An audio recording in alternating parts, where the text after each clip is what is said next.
Praise the lord. అపోస్తల కార్యముల గ్రంథము 23వ అధ్యాయము 10వ వచనము.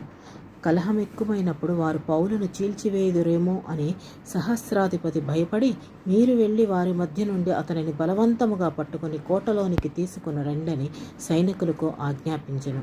ఆ రాత్రి ప్రభువు అతని యొద్ద నిలుచుండి, ధైర్యముగా ఉండము, యెరూషలేములో నన్ను గూర్చి నీవేలాగు సాక్ష్యమిచ్చితివో అలాగున రోమాలో కూడా సాక్ష్యమియ్యవలసి ఉన్నదని చెప్పెను. మనల్ని చీల్చివేయబడే స్థితిలో మనం ఉన్నా కూడా మన పక్షాన దేవుడు ఉంటే, మన హృదయంలో మన ఆలోచనలో దేవుడు ఉంటే, మనం దేవుడు పని చేయవలసిన వారమై ఉంటే దేవుడు ఖచ్చితంగా మనల్ని కాపాడుతాడు.